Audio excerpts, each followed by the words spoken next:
지난 오메가3 안구건조증 영상에 후원과 응원의 댓글 주신 이준영님 진심으로 감사드립니다. 많은 구독자분들께서 소신을 갖고 발언해 주신다는 응원을 많이 보내주시는데요. 소신이라기보다는 최대한 공신력 있는 데이터를 그저 있는 그대로 전달드리기 위해 노력하고 있을 뿐이고요. 그 노력을 알아봐 주셔서 너무 감사합니다.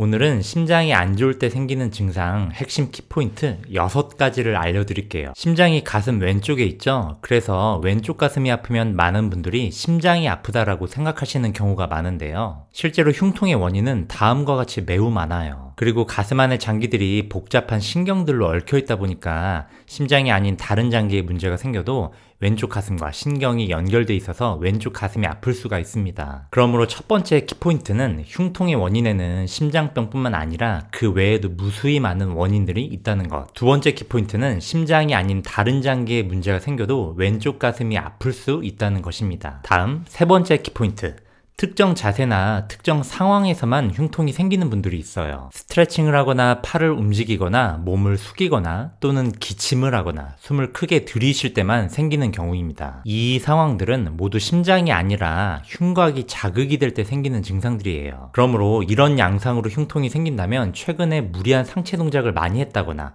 운동을 최근에 갑자기 시작한 건 아닌지 꼭 체크해 보시고요. 그게 아니라면 당연히 흉곽에 대한 정밀 검사를 받아보시는 게 중요합니다. 심장은 흉곽 안에 존재해요. 그렇기 때문에 심장에 문제가 생겼다면 특정 자세와는 무관하게 증상이 나타나는 것을 기억하시는 게 중요합니다. 그런데 여기서 중요한 한 가지는 뒤로 누울 때만 증상이 생기고 앉으면 증상이 사라지는 경우가 있어요. 이것은 심장을 둘러싸고 있는 막, 심낭에 염증이 생겼을 때 가능성이 높은 증상이에요. 뒤로 눕는 행위가 심낭을 자극하는 행위이기 때문입니다. 그러니 염증이 생겼는데 뒤로 누워서 자극이 된다면 당연히 통증이 더 악화되겠죠. 심낭염은 화이자 백신 부작용으로 많은 분들께 알려지게 된 질환인데요. 사실은 바이러스 감염으로 종종 발생하는 병이기도 해요. 그러니 이런 양상으로 증상이 나타난다면 꼭 병원에 오셔서 진료 보셔야겠죠. 네 번째 키포인트, 가슴이 아픈데 물을 마시면 증상이 좋아진다. 심장 증상일까요? 당연히 아니겠죠. 물을 마시면 식도와 위를 지나가잖아요. 즉 식도와 위에 물을 부었더니 증상이 사라졌다는 뜻이에요. 그러므로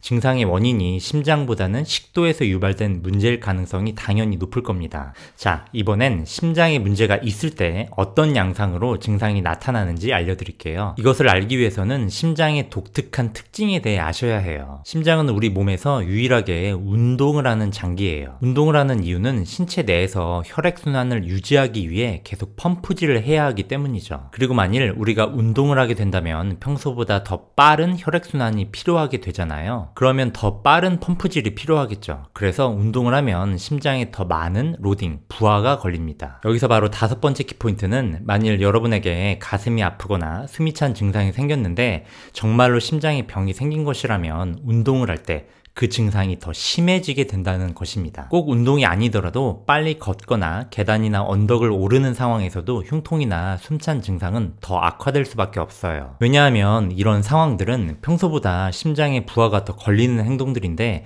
심장이 현재 병들어 있다면 그 부하가 더 크게 느껴질 수밖에 없으니까요. 그렇기 때문에 평소에 내가 가슴이 아프거나 숨이 찬데 빨리 움직일 때는 잘 못 느낀다면 이 증상들의 원인이 확률적으로는 심장이 아닐 가능성이 높다는 것을 기억하시는 게 중요하겠습니다. 그러나 반대로 평소에는 내가 100m를 뛰어가도 계단 4, 5층을 올라도 아무런 문제가 없었는데 어느 날부터인가 가슴이 불편해서 50m밖에 못 뛰게 됐거나 계단을 2, 3층만 올라도 증상이 나타난다면 심장에 문제가 있을 가능성이 매우 높겠죠. 마지막 6번째 키포인트. 사실 이게 가장 중요한 내용입니다. 지금까지 알려드린 5가지의 키포인트는 그냥 참고만 하실 뿐 절대로 여러분이 직접 판단하지 마시라는 겁니다. 좀 아이러니하죠? 이런 병이 있을 때 이런 증상이 있다는 것은 사실 확률적으로만 그렇다는 뜻이에요.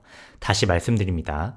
확률이에요. 확률. 병을 진단한다는 것은 가장 높은 확률의 원인을 찾아내는 행위예요. 그런데 확률에는 언제나 아닐 확률도 함께 존재하잖아요. 그렇기 때문에 높은 확률의 원인을 맞추기 위해서는 여러 가지의 단서들이 필요합니다. 증상의 특징은 단지 그 여러 가지 단서들 중 하나일 뿐이에요. 환자의 겉모습, 움직임, 과거 병력, 복용약물, 가슴이 아닌 다른 부위의 증상, 진찰 소견, 검사 소견 등 수많은 단서들을 찾아서 분석해야만 정확한 원인을 찾을 확률을 높일 수 있겠죠. 실제로 아무런 증상이 없어도 심장병이 발견되는 경우도 꽤 있습니다. 의사로서 간담이 서늘해지는 순간들이 바로 이런 경우들이에요. 증상만을 보고 추정했던 원인이 막판에 가서 뒤집어지는 상황들이죠. 여러분이 지금 느끼시는 증상이 유튜브에서 전문가가 알려주는 증상과 완벽하게 들어맞는 것처럼 보일지라도 언제나 아닐 확률은 항상 존재합니다. 그리고 정말 아닐 경우에는 그 손해가 온전히 여러분의 몫이 되겠죠. 지금까지의 내용을 정리하면 다음과 같습니다. 첫 번째, 가슴이 아픈 이유에는 심장병 외에도 무수히 많은 원인들이 있다. 두 번째, 왼쪽 가슴이 아파도 심장이 아닌 다른 문제일 수 있다. 세 번째, 특정 자세에서만 흉통이 생긴다면 흉곽 및 근육에서 오는 자극일 가능성이 높다. 네 번째, 가슴이 아플 때 물을 마셔서 좋아진다면 식도의 문제일 가능성이 높다. 다섯 번째, 심장에 문제가 생기면 흉통이나 숨찬 증상이 계단을 오르거나 빨리 걸을 경우 더 악화돼서